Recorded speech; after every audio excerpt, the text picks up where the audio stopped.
Happy Friday, everybody. For those unfamiliar, my name is Jack Gorsline. This is another edition of Psychedelic States of America's Friday News Roundup series, bringing you the latest updates across policy, research, industry, and more throughout the psychedelic sector as it exists today. Really interesting show lined up today. We'll be joined in just a bit by one Melissa Lavasani, DC-based psychedelic advocate and lobbyist, founder of the Psychedelic Medicine Coalition, which has been heavily involved in a lot of what you've been reading about and what I've been reporting about in regards to federal psychedelic policy reform efforts and the many jostling factions, vying for control over the process, as they exist across the space here in DC in the so-called psychedelic lobby. But first and foremost, we'll get right into some really exciting and sobering action across a number of states here in the U.S. as far as psychedelic policy development. So it broke yesterday that Texas, which passed the Texas Ibogaine Initiative last year, ideally was going to pony up $50 million in state funding, along with $50 million from a private biotech or pharmaceutical company that it was planning to partner with the state of Texas. We had one Lucas Grier from Panacea Plant Sciences, based in Southern California, on a couple of weeks ago with Joe Moore, founder of Psychedelics Today, who helps us, power this entire operation. We had Lucas on a couple of weeks ago to speculate and talk a little bit about his research into why this partner might not have materialized just yet. The deadline had long passed for that that private partner to be announced. There was a bid process that the Texas Department of Public Health had laid out, and it does not seem that a private partner materialized, per the announcement yesterday from both Texans for Greater Mental Health and the broader Texas bureaucratic apparatus, the Texas Department of Public Health and the Ibogaine Research Consortium. So what does that mean? Now, we'll talk a little bit about this with Melissa, who has some interesting thoughts on the entirety of what's happening as far as funding bills at the state level. We'll talk a little bit here in just, after this aside about Texas, about the renewed importance of state level psychedelic research funding, given the enormous cuts that are coming at the federal level, which again, we'll dig into shortly. But what is most significant about this private funding partner not materializing in Texas is part of what Joe and I were talking about a couple of weeks ago, right? Which is that is $50 million enough in this burgeoning psychedelic biotech research field to fund meaningful clinical trials of scale that generate enough data to advance drug development faster towards FDA approval than we currently have with the body of research and clinical trial data that does currently exist for drugs in development, right? So is $50 million enough? $50 million is the largest state level investment from Texas in psychedelic research ever. There hasn't been a bill that's committed anything close to that until now.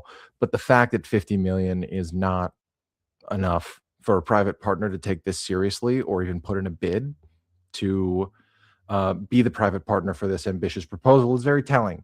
And I think it's going to reshape how we see private public partnerships crafted in the near future. It's not to take away from the ambitious nature of the bill as it was written and passed, right? The Texas Ibogaine Initiative, but it is a sign that as larger multinational pharmaceutical corporations like AbbVie, like Otsuka, some of these other Atai Beckley merger as well, some of these larger merger and acquisition deals continue to materialize, we're going to see a lot larger amounts of capital put forth for research than just $50 million. And just $50 million might sound a bit oxymoronic for those who aren't in the know about how much coin it really takes to fund next-gen research right now. But it's also worth noting that this isn't going anywhere. Private-public partnerships, as acknowledged, as I've talked about before, at an event at the U.S. Capitol by Congressman Morgan Luttrell of Texas, public-private partnerships are likely the future of fast-tracking research on U.S. soil for psychedelic, both clinical research and state-regulated access. So seeing the $50 million private partner model fall through here in Texas, while it is encouraging and ambitious of Texas to then pony up They just announced yesterday that the state of Texas is going to foot the full $100 million bill for this research, which again, incredibly ambitious, breaks the record that it already set. But where is that $50 million coming from? I think people need to continue to consider that, especially as the global economy trends in a direction that is less than um, good looking for the average working man, which is a much larger constituency of the psychedelic renaissance than many a policy hawk and policy wonk and paid corporate lobbyist here in DC might really understand, especially in Texas. So all threads worth keeping an eye on. We'll bring on Joe and certainly a couple of other people. We've been talking with Logan Davidson about having him on for a segment. Would love to get his thoughts on what comes next in Texas. And meanwhile, it's worth noting that psilocybin clinical research, led by the incredible and versatile Dr. Lynette Averill out of the Baylor College of Medicine, is currently about to get underway in Texas. So there's other research ongoing. We'll bring you the very best perspectives on how that's evolving and how that's affecting both the Texas state economy, but also the field at large.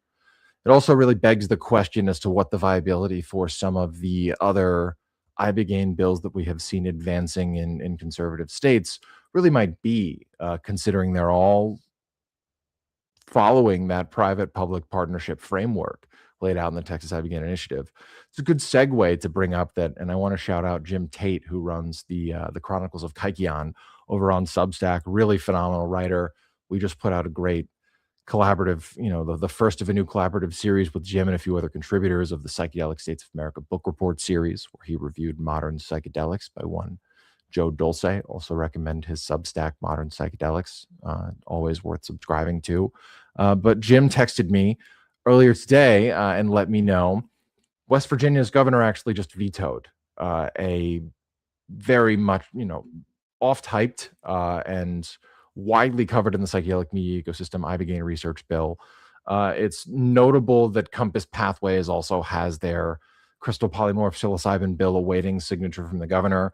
I know that it might not seem like it from in a 30,000-foot view, but there's very much a competitive relationship between the pharmaceutical companies that are nearing FDA approval and the ibogaine lobby that's approaching state level policy form as a way to fast track catching up to where some of the next wave post Compass FDA approval later this year, next year, catching up to the the Definium Therapeutics and the Atai-Beckleys as best they can. I think realistically, as folks at the Americans for Ibogaine team will likely admit, when pressed, we're looking at 10 to 15 years away before ibogaine is approved as an FDA by the FDA as a prescribable medicine, right? And so, in considering that and considering what the competing interest might be for limited state level research funding, it's going to continue to be worth keeping an eye on which bills are advanced in states where both the Compass Pathways or psilocybin friendly medical framework is advanced alongside ibogaine research focused bills. I know that a Mississippi bill is awaiting signature from the governor, a potential veto. Now that the West Virginia governor has vetoed this ibogaine research bill, I'm very curious, especially given, again, where the global economy is headed, where the U.S. economy is headed. Are states going to be willing to pony up real research funding, right? And digging deeper into the specific policy frameworks laid out in some of these bills as to whether or not this funding is guaranteed upon signature, or whether or not there'll be a jostling for appropriations, as we saw become necessary in New Mexico. Now, New Mexico is, as we've covered, and we'll bring Denali Wilson from the Healing Advocacy Fund New Mexico on in a couple of weeks to discuss further. New Mexico has the advantage of having these strategic oil reserves managed in a series of state trusts that allowed them to designate funding for their psilocybin treatment equity fund, but not every state has that, especially not states in the rural South, and that have some serious economic challenges ahead, like Mississippi, like Alabama, like Florida. We're going to be seeing a lot more of jostling for appropriations in the not too distant future than I think some might be willing to acknowledge right now, as much PR hype continues to build around the popularity and potential use applications of these substances through state regulated access programs. So to get right down on the line, and hurry things up as we have Melissa waiting in the wings for what I am confident will be a great interview. New Hampshire which we revisited last week as having nixed and essentially let expire a couple of different ambitious bills. They've introduced a more relaxed psilocybin legalization framework the last few years, and this year it gained significant steam, making it out of a couple of committees with favorable marks. That bill was killed. But in its, revived state, as it broke earlier this week from Marijuana Moment, there's actually an attempt to get a task force up and running that would make eventually recommendations to lawmakers. We've put out a couple of really great clips from some of our earliest shows running these news roundups about the pros and cons of psychedelic task forces. Would definitely recommend watching those for a more succinct, synopsis of what the advantages may or may not be. I'll actually be putting out an article with Lucid News next week, digging a little bit deeper into the pros and cons of psychedelic task forces. But I think the fact that it's the next line of defense for advocates within the state house and advocates, outside of it on the grassroots side of things in New Hampshire, to bring about a task force once for the third year, this ambitious psilocybin legalization bill has stalled out, is again, I think, a telltale blueprint, but one that is going to have increased benefits as coalitions continue to blend and evolve in the not too distant future. A couple of other anecdotes that I want to jump on before we bring Melissa on here in just a couple of minutes are that a New York bill that has been whittled down a bit to a more medical focused framework is advancing further in the House in the not too distant future. We'll be bringing on some friends from New Yorkers for Mental Health Alternatives and some of the team behind the crafting of that bill in the weeks ahead to discuss further. And then lastly, it broke earlier this week that President Trump is eyeing a potential 20% budget reduction for the NIH, National Institute of Health, in the 2027 budget, proposal that he and the Republican Party majority, as of current, are going to put forth at the beginning of next year. I don't think that and we've talked about this before in the show, I don't think that we can really fully appreciate or even quantify how devastating some of the federal research funding cuts are going to be for scientific innovation across the board and scientific research in the United States across the board. We're witnessing an unparalleled brain drain as far as actual scientific talent fleeing for foreign universities. And the 20% cut at the NIH, as so much talk is ratcheting up surrounding a couple of different bills and the creation of a new office in the Veterans Health Administration, which we'll talk with Melissa about in a bit. I just think it's all worth keeping an eye on, and really doing your very best as viewers and readers and consumers of psychedelic news to stay informed as to what the civic processes are behind advancing some of these bills before ponying up your support publicly or financially, et cetera, for any of the organizations circling the advancement of some of these agendas. It doesn't mean that change isn't possible. I've mentioned previously before, it really seems like this, Office of Novel Therapeutics, Preparedness Act that Melissa and I are going to talk about in a bit is going to move pretty quickly throughout Congress and may have a chance to make it pretty far. So it's not worth giving hope up on, by any means, but stay informed on the broad scope of what may come next. That's my best advice. So we'll dig into a couple of things that are relevant to the interview with Melissa here now as we're joined. Melissa, thank you so much for joining us today. It's really exciting to be able to chat. How are you? I'm good, doing well. How are you? I am good. As you've heard many a time before, my ramblings about state level policy developments. So let's dig into, as we kind of build out the scope of what's going on the federal level, your background, because it really started with a particularly ambitious effort that those, the folks I know across the country that aren't even aware of the psychedelic policy landscape locally here in DC is pretty remarkable. Can you tell us about your work with Decrim DC? And how that led to your increasing involvement in federal psychedelic policy reform? Yeah, I mean, I think I'd never done policy advocacy before, but I've been in Washington, D.C. for 20 years. 10 of those years were working from inside government. And I worked in budget and finance policy for the city of Washington, D.C. And for those that aren't familiar, Washington, D.C. is not a state. It's a city, but it has a really interesting governance structure. Because of that, we have congressional oversight over pretty much everything we do. Every dollar we spend has to get blessed by Congress. So I really learned what makes policies move, because I had a couple different stakeholders. It was Congress was one of them, the executive branch in Washington D.C. was another one, and then the legislative body. And sometimes their interests are at odds with each other. And I would watch this like dynamic play out. And I worked for the Office of the Chief Financial Officer, so we were the financial authority for the city. We were an independent body. Just seeing really how ideas turn into policies that have funding behind them was like a really great learning experience for me.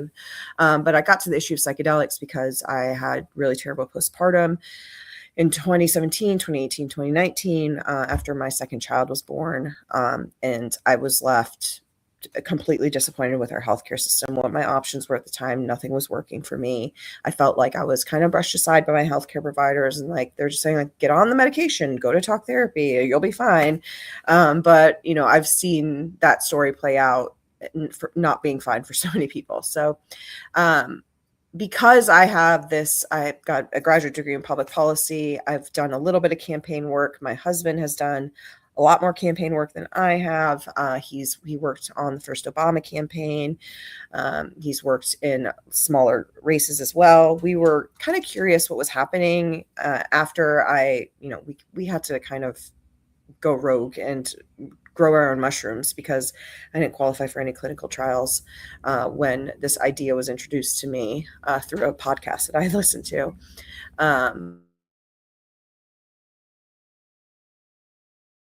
Who was an amazing support in this process, was a facilitator. He had a lot of previous experience with psychedelics. I had zero whatsoever.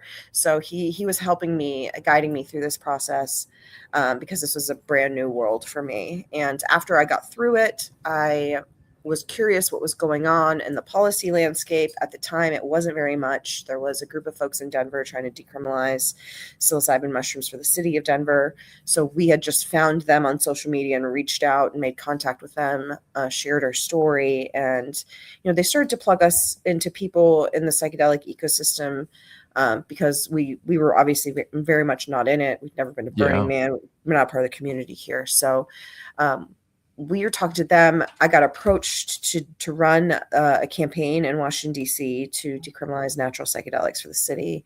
I said no for many, many months because I did not want my name attached to something like this. I was fresh out of really serious depression, where I was a completely absent mother, absent partner.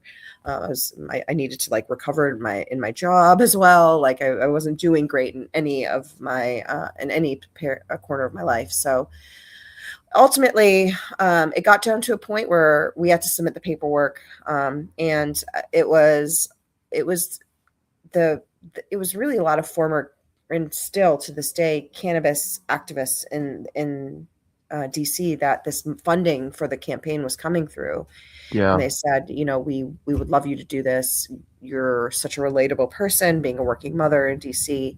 But we understand if you don't want to do it, we're going to do the campaign anyway. Mm-hmm. And those were the words that's all they had to say to me to get me to do it. Yeah. Because, and not that they're bad people, they were great. It was an amazing experience working with them, but I knew that my preconceived notions about psychedelics and the people that took them before going into this process were so wildly off from what the reality was in the situation, that the messaging really, really matters in this issue. And I knew that because that taking psychedelics was a part of their community, it was part of what they did. They did go to Burning Man every year. They put on a mini burn on the mall in DC. That was their life. That their perspective was a little bit different than mine. Mine was hey, I needed this for a very specific medical reason. I would have loved to have done this with a doctor, but I had to kind of take matters into my own hands. And, I wanted an opportunity to speak to the DC voter about this in a way that felt very grounded in reality, based in the facts that existed around psychedelics. And we ran that campaign, and during 2020, which was, I feel like, divine intervention, to be honest with you, because I don't know if we did that campaign at any other time prior to 2020, if it would have landed the same way, because the dialogue around mental health completely changed that year with the pandemic. Yeah. And that gave us an opening to really talk to a lot of people who felt very vulnerable at the time and kind of hopeless. Yeah.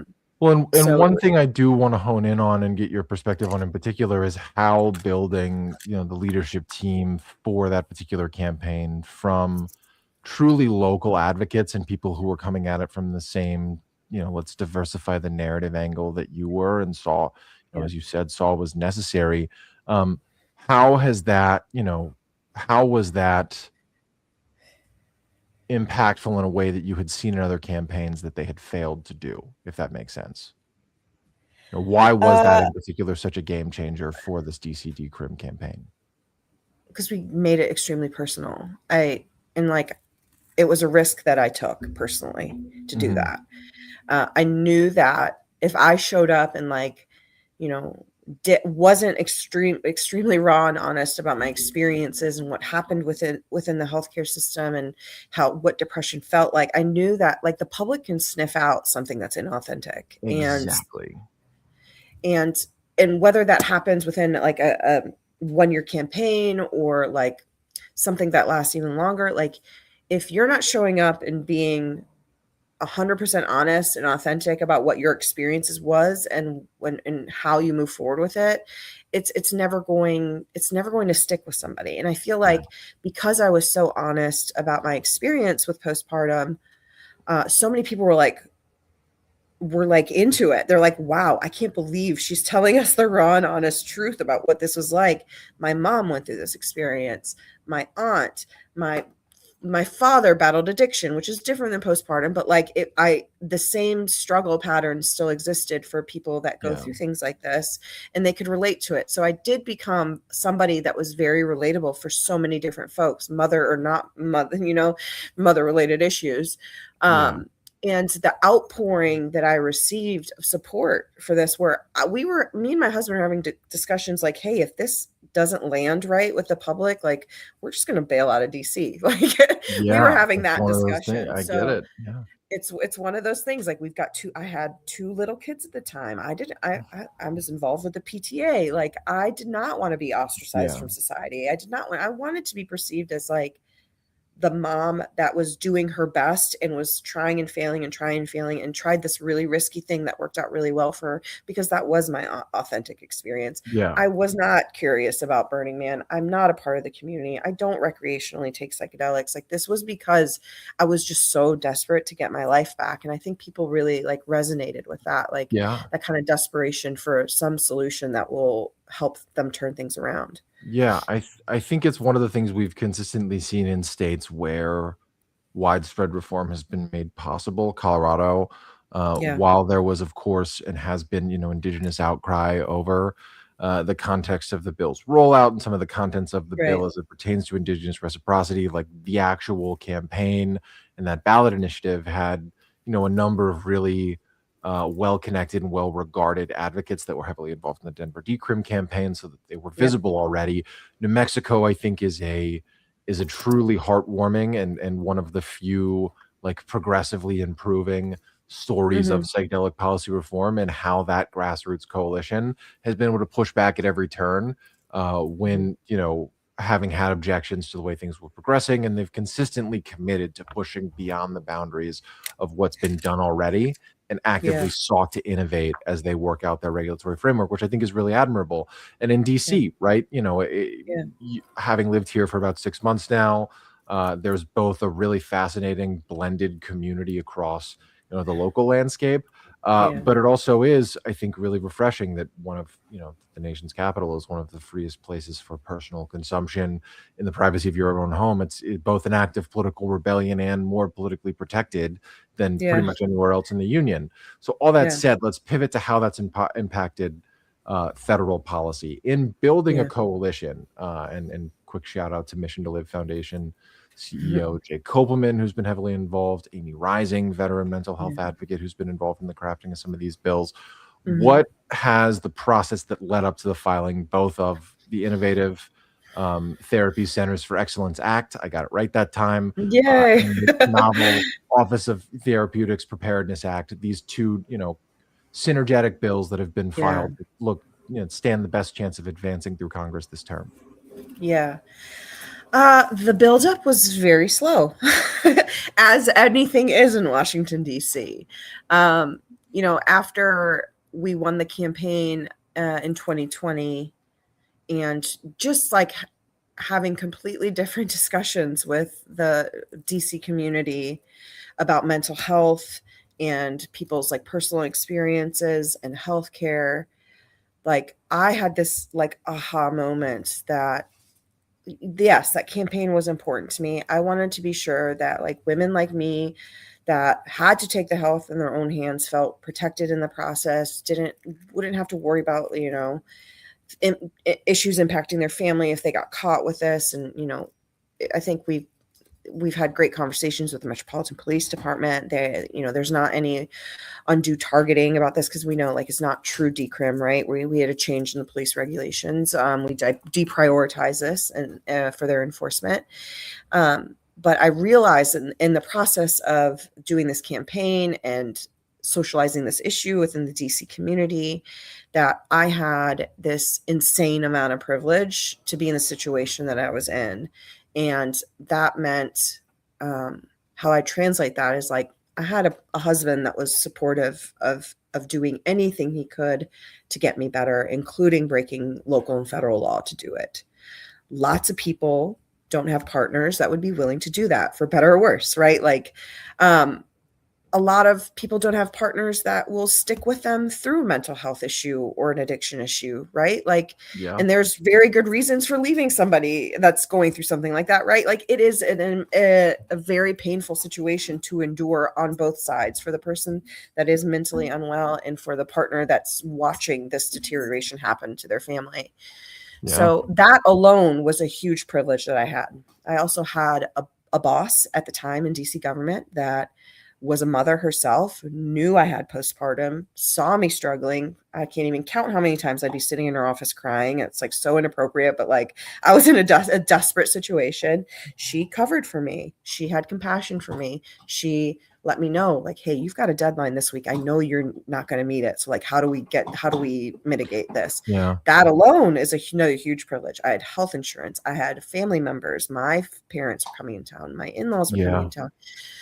Not everybody has that. So how do you do this and do it safely? We got to be talking about the federal healthcare and like how we move federal policy on this. How do we create safe containers? To do that, we had to start having conversations with the federal government. So the conversation in my world shifted from decrim to decrim's fine. And certainly at local levels, if you've got some folks that understand their local municipal governments and can get that passed, sure, go for it. Yeah. Decriminalization is probably not happening at the federal level anytime soon. Certainly not a dialogue that we're having, but what we are having is we have FDA approvals coming, and we're so not prepared for the rollout of these medicines into our healthcare system. So how do we get there? So it's year after year walking into congressional offices, having this conversation, and then finally just like the timing aligning where you've got the right stakeholders in place, you've got the right knowledge on the congressional side, and they were ready to move. So it was a really interesting, it was almost like a 5-year long for PMC. It was like a 5-year long project that's come to fruition. Yeah. I think people really don't appreciate, especially if they've, entered this space and become aware of significant policy reform efforts, even in the last just couple of years, how long it takes to get this far. I mean, we're talking about a bill that might not even be signed into law this term, two in particular, that would radically alter the bureaucratic landscape as far as how next-gen therapies, let alone just individually psychedelics, could be radically and rapidly integrated into federal healthcare systems. Can you talk a little bit about how the Innovative Therapy Centers for Excellence Act and this novel Office of Therapeutics Preparedness Act actually bridge the gap and build some better pathways for bureaucratic cooperation to integrate these therapies into federal healthcare systems? Yeah.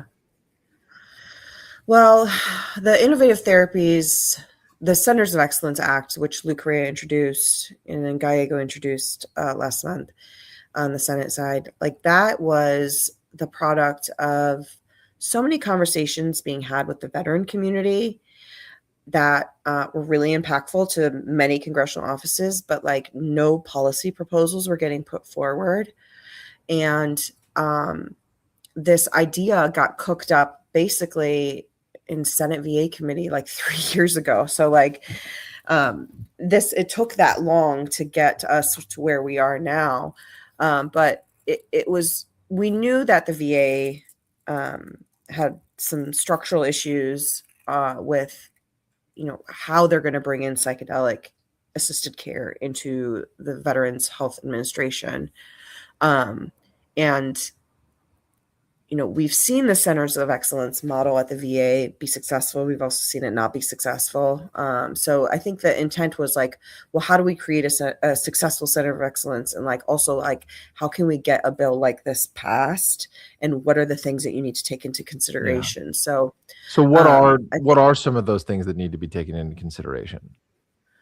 The work that's already being done, like that's one beautiful thing about the Centers of Excellence is that it's not the VA starting from zero. It's the VA partnering with institutions that are already doing this research where that institutional knowledge exists, the structure exists to deliver this care. And to that the VA point, can partner with them. Yeah, and to that point, really quickly, there's 9 different designated VA centers that are already currently conducting clinical trial research that's being fast-tracked. That was announced last November, right before a couple of bills originally got filed. Just anecdotal and worth pointing out as to what we're talking about is the hard, infrastructure that does exist to integrate these new bills into what's already being built out. So from that Innovative Centers, Therapy Centers for Excellence Act, how does the Office of Novel Therapeutics Preparedness Act kind of put all of that into hyperdrive, if you will, and fast track it even further? It's the Veterans Health Administration Novel Therapeutics Preparedness Act. That's such a mouthful. You were so close. I still feel like I have it written in front of me because I mess it up every single time. So how we got to Centers of Excellence, from Centers of Excellence to that bill. So usually when you introduce a bill, you introduce in both chambers relatively around the same time. Sometimes it's the same day. But the plan was once Lou Correa and Jack Bergman, the 2 co-chairs of the Psychedelic Caucus, introduced the Innovative Therapies, or the Centers of Excellence Act, there would be a Senate companion bill like a month and a half later. We were like about a month and a half behind with Senate conversations. And then the dialogue around the Senate VA Committee, SVAC, was like Centers of Excellence, like that's an okay idea, but like, is that the right decision? Like, I think they got a little bit of cold feet, a little bit like, is this the right thing to do? Should we do less? Should we do more? We're not sure. So what happened was our Senate bill kind of got delayed in an effort for Senate VA Committee to do a bit more due diligence, which is a product of them having education about psychedelics enough to know, maybe we need to do more. So Senate VA had a lot of conversations about veterans and psychedelics and had put other bills put in front of them, but like that was way out of their jurisdiction. So there's nothing to do with other federal psychedelic bills. They really wanted something of their own. They knew that the VA is going to take heat if they don't do it. They know that they're going to take heat if they don't do it. This is an election year we're in. We're approaching 2026, which is an important element to Congress, is like getting that timing right. So what happened was Senate VA Committee, shortly after the Centers of Excellence bill came out in the House, like kind of dug in and were like, wait a second, like let's talk to everybody we need to talk to and put out a piece of legislation that is a bit more comprehensive. So that's how the VHA Novel Therapeutics Act got cooked, was like, we can do more. Let's try for more. And let's talk to the experts. And so from the Centers of Excellence bill was introduced April 2025. The VHA Novel Therapeutics Act was introduced last month. So it took that amount of time to get the right stakeholders in place, to get the right information, to get the right structure in the bill, to really tackle all the things that this bill needs to do to ensure that it's comprehensive enough to like solve the problems. They don't, SFAC really does not want to get one bill across the finish line and then, okay, 1 year later we have to do another bill. Like, they want to do this right first, as right as they can the first time. There's obviously going to be some back and forth just because, like, this is the first time they're really looking at something like this. But, you know, what it does do is it really forces the VA system as a whole for, like, readiness planning. It creates like a comprehensive plan for how they're going to integrate these therapies into the system. It also establishes coordination across agencies, which is something that the Centers of Excellence bill did not have. And not that we didn't want to put all these things in the Centers of Excellence bill, but a year ago, they weren't consideration. Progress has been made. Well, this is how much progress has been made in a year around this issue. It's remarkable. I mean, the Centers of Excellence bill definitely initiated conversations that have led to this point where we have this other comprehensive bill that has Centers of Excellence in it. That's a beautiful piece of this, is that the Centers of Excellence are there in the VHA bill. But there's also so much more in there, and it's looking at the system at the VA and beyond the VA, because there is mandating coordination across all these agencies.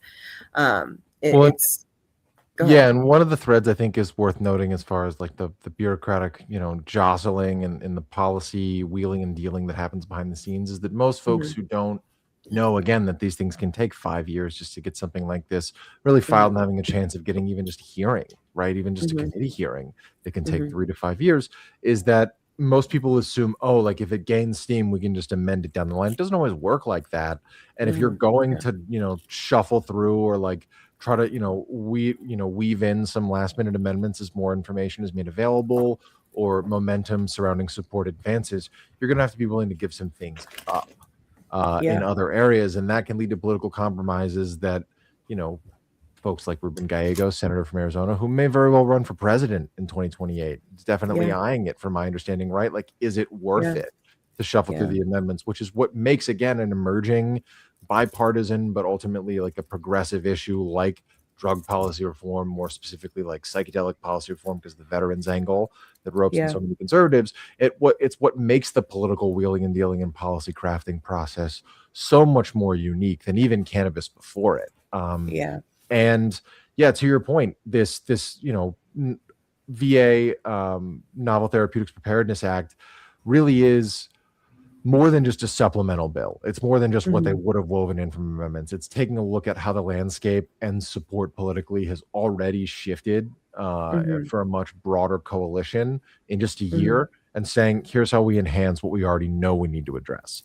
So as a final kind of closing point, let's talk a little bit about public polling that's recently surfaced surrounding how Americans feel about certain psychedelic policy and just drug policy reform in general. Politico read a really interesting article, I think just yesterday or the day before, that polled Americans' thoughts on drug approval processes. And in particular, one of the interesting takeaways highlighted by our friends at Psychedelic Alpha was that 1 in 3 Americans, I think it was either 33 or 38%, actually was supportive of fast tracking experimental drug access. So a much smaller portion of Americans than one might think, looking at the scope of the MAHA movement and the hype surrounding it, as far as, you know, should we bypass drug approval process, even for emerging or breakthrough therapies, so to speak, so that people can have access if we haven't, you know, run the proper paces. And this is one of the things that you talked about SFAC, that it seems came up about the Freedom to Heal Act in particular, as it gained attention through that, you know, legislative education process after it was filed, is that the bureaucratic touch points and the interwoven communication between agencies and the infrastructure that needs to be established to, you know, to satisfy public perception about needing some guardrails and some safeguards wasn't really woven into that legislation whatsoever. And that, you know, again, is a sign of, it seems, a disconnect between those, you know, some of the policy wonk, you know, interest groups and how the average American or public constituent of psychedelic reform really feels about where we're headed at what pace. So bit of a monologue on my part, but I think it's worth highlighting. And then to close out, Melissa, and we've gone a bit over, but that's always fine. Talk a little bit about the coalition that helped bring about these bills. We talked a little bit about Jay Kopelman and Amy Rising, but who are some of the key figures, both outside of Congress and within Congress, that have been supportive allies in getting us this far, where we're looking at a couple of bills that might get real hearings in the weeks ahead? Yeah, I mean, honestly, I think they did a really good job of talking to kind of like every corner of the space. Obviously, like Mission to Live came, and we had a lot of meetings, a lot of discussion about that. And they were great representatives. There's certainly other veteran groups that had been having conversations for sure. There's also academia was consulted on these bills. Obviously, with the Centers of Excellence element to it, we needed academia's buy-in on this legislation because they would be the partners for this. Clinicians were consulted. The industry was consulted on this. Like, the industry plays a really important role, and like obviously like the FDA approval piece is really the thing, the floodgates that are going to open up for this issue, I think, are going to happen after FDA approval. So the industry plays a large role. Like they're the ones that, like, their drugs are going to be what is going to be utilized in these programs at the VA. So they needed to understand what this legislation was, and and provide their feedback on it. So it was really like a cross section of all the stakeholders, and how it came together was really great. There was external conversations, and then there was internal conversations it was government folks only. So I know that SFAC was having conversations with HHS, certainly having conversations with the FDA, and, thinking about who needs to be involved in the coordination of this, the DEA, obviously. So like this is the type of due diligence that you love to see with bills like this that are really dynamic. To that point, sorry, go ahead. Well, I was just going to say, like, to your point that you said before, like, access is really important. It is a huge bottleneck. And I know that, and I'm certainly just like so compassionate to people wanting to have urgent access to some of these treatments. Like, for sure, like I've been there before where it's like, man, I don't qualify for a clinical trial. What am I going to do? However, when you're thinking about this from a federal policymaker's lens, like they've got to be very careful about how they approach issues like this, because this is people's lives that we're toying with. Basically, we're trying out legislation and creating different regulations and programs on how psychedelics are going to be delivered and what we can slip it into. And I think the government moves slow for a reason, and that is to be sure that we're making the right decisions, because this can have really negative policy outcomes if this is not done the right way. Look at the Controlled Substances Act. Not based in science, didn't have backing by any evidence that existed, was not supported by the scientific community. And look at the fallout that has happened from that act getting passed and being implemented in place, and the CSA being created. What kind of fallout has happened in American society? I mean, you could argue that, like, opioid addictions and all of these issues that are prevalent with so many things. So like, federal policy is really important, because if you mess it up, it can have really bad unintended consequences that can take decades and decades to overcome. So, and it's to that point, we've seen the same concerns with state level policy, right? You can even look at cannabis, and there's obviously plenty of critiques of Schedule 3 as a first step versus, should we look to deschedule or decriminalize at the federal level in some capacity, or move beyond to Schedule 3? We've seen short-sighted cannabis policy reform efforts in California lead to the rise of corporate cannabis. It's obviously a different paradigm, in that corporate pharmaceutical interest and influence is the inevitability of this psychedelic renaissance. But to your point, I've highlighted in some of my coverage recently, I think the civic literacy component that we're discussing here, really laying out how many agencies end up having some sort of input on the federal policy reform process, even before a bill gets filed. Because if you Right. file a bill without consulting, say, the DEA's congressional liaison, or the FDA's, whoever the right point of contact is at HHS, who has a relationship with the staff at SFACS, the Senate Veteran Affairs Committee. Like, Yeah. just last year or a couple of years ago, it came out that, for the first time ever, over 70% of Americans can name the three federal branches of government. But how many of them, and this isn't a knock, this is more of an indictment Yeah. of our It's just education system, reality. but it's the Yes. reality Yes. that, like, how many people really understand when they see, for example, like, a headline from so-and-so publication about new bill introduced, how many people understand that that still has, zero guarantee that it has support from any of the necessary agencies?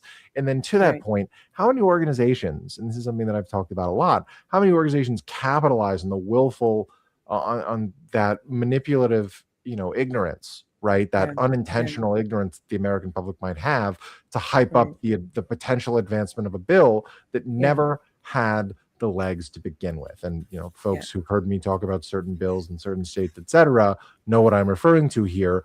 But that in itself has something that, I think there's an insidious part of that that needs to be discussed Yeah. more in, the development of next gen psychedelic coalitions of, in the advocacy Sure. space. And to that point, so many people underestimate it, that are working in high level policy or in kind of what we call the psychedelic high school bubble of policy Yeah. wonks and really academics and more socialites. So many Yeah. of us are coming, to your point, from backgrounds where we've got coworkers who will be compassionate when we crash out or burn Yeah. out and need some time or need paid family leave. Right. 60% of Americans, as of 2020, before the pandemic, couldn't afford a $500 emergency, according to some polling. The, That's the wild. disconnect, the Yeah. disconnect between those of us operating in more Yeah. privileged, even just above the bare minimum financially stable kind of backgrounds, that's Yeah. like 90% of more who's actually operating in psychedelic advocacy spaces. Not because people on the lower, end of the totem pole in terms of our socioeconomic caste system here in the West, not that they don't have or want to give input, but they are restricted from doing so, and thus the decisions are made largely by people in places of privilege. So you see Right. this disconnect, in that the Freedom to Heal Act or some sort of experimental fast track focused legislation is considered from their minds, from some of these people's mindsets, to be enough.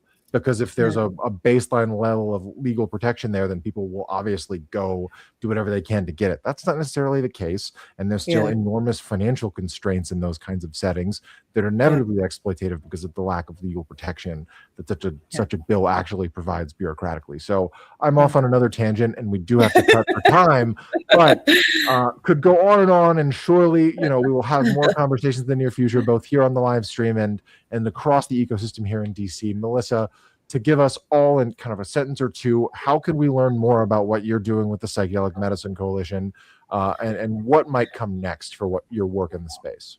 You could follow us on social media. We're active on LinkedIn and Instagram mostly. If go on our website, sign up for our newsletter.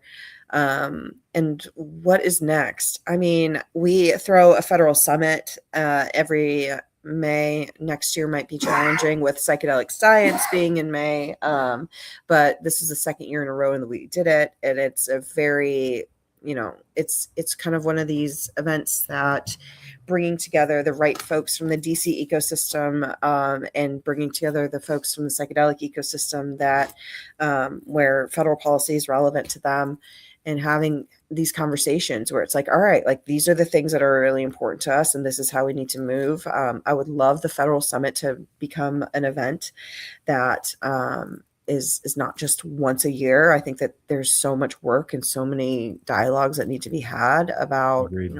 how we need to move here, that hopefully we can turn this into something that happens much more frequently, so we can dive deeper into some of these subject matters.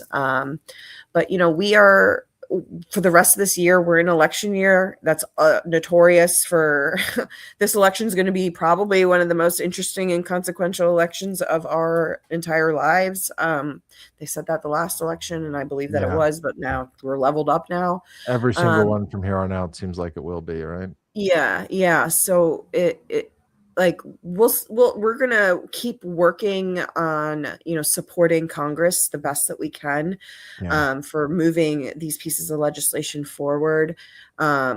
We if there is a hearing this year, like we would be supportive of that. We're not sure yet, but if this VHA novel therapeutics bill gets to a certain point and gets stalled out by elections just kind of stealing the air out of the room, like we've got a plan of action, and we know that the next Congress that starts in January, it's going to get reintroduced. And there's so much groundwork that's been done already that we're hoping for better and better conversations about psychedelics on the Hill. And we're here day in and day out. I'm on the Hill at least once a week.